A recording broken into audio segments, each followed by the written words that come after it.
Hello, everybody. Welcome back to our Return to Moria Survival Guide. We are delving deeper into the lower deeps to get our hands on some new armor and some new weapons, just to make the fights in this area a little bit easier because there's a lot of dangerous things throughout the lower deeps. There's higher tiered goblins and orcs. There's trolls.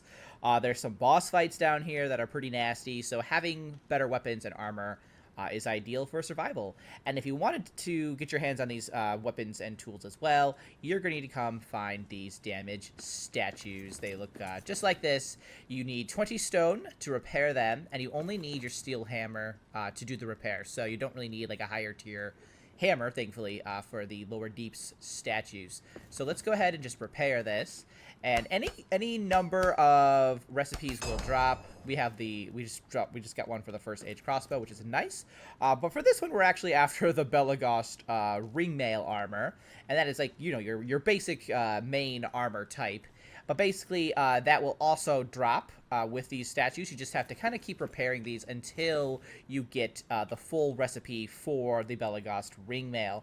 Now, the Ringmail does have 2 recipe fragments, so you need to repair at least 2 statues, but more than likely you'll end up repairing far more than that just because there's so many other recipes here that can drop. You might not get that one automatically. Like, for example, we just got the one for the crossbow instead of the ringmail. So we'd have to, we're going to have to go repair some more of these statues to go get the other 2 fragments for the ringmail. But once you have all both of the fragments, the recipe fragments, you can craft it. And we're going to quick go to our other save files so you can see the resources that you need to craft the ringmail. And welcome to our other save file. So the Belegost ringmail, much like the other types of Belegost armor, is not something that you can make in your standard forge. Like, you can't make it with this forge. You actually need an upgraded version of the forge, which you get after you repair the Great Forge of Belegost, which is somewhere within the lower deeps. I haven't gotten to that point yet because there's a big scary thing that I have to fight first, and you will also have to fight in order to get access to the Great Forge of Belegost, and that's kind of why we're getting better weapons to begin with. So, but you will once you repair the Great Forge of Belegost, you'll be able to make the Kuzdul Forge, as well as make stuff within the Great Forge itself, much like you can do so with like the Great Forge of Narvi back in the Elven Quarter. Now, the Belegost Ringmail, it does require... There we go.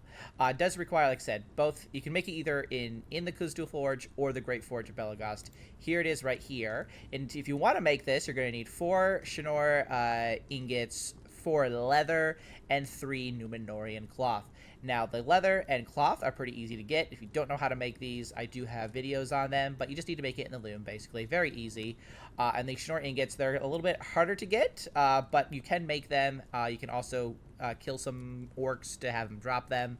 And the recipe for this ingot will drop as well when you repair the Great Forge of Belegost. So, it'll get a little bit easier to start making these guys. But that is about it with crafting. Now, the armor itself is a tier 3, like, chest piece, basically. And that is, it's higher tier. It's like one step, above our Erebor armor that we're wearing right now. And it basically says that an ancient of blah, blah, blah, because that's all glitched up, invented in the first age, adorned with hide and fur to protect against the fierce winters and cold deeps their clan faced. So, I don't know if this actually gives protection against, like, cold damage or something like that, but it mentions it, so maybe. But at the very least, it does provide more armor than your Erebor armor, and that's important, especially for fighting bosses, or even just, holding off a siege, because that just means the enemies are going to have to eat through that armor a little bit more before they start to damage you. So, go ahead and, get your recipe fragments unlocked, and then perhaps go try your hand at fighting he who waits for you in the water, and repair the Great Forge and make yourself some brand new armor. That's basically what I'll be doing in the next few here, so I will be joining you in the trenches, if you will. Thanks so much for watching, guys. I will see you in the next one. Until then, keep surviving and keep thriving.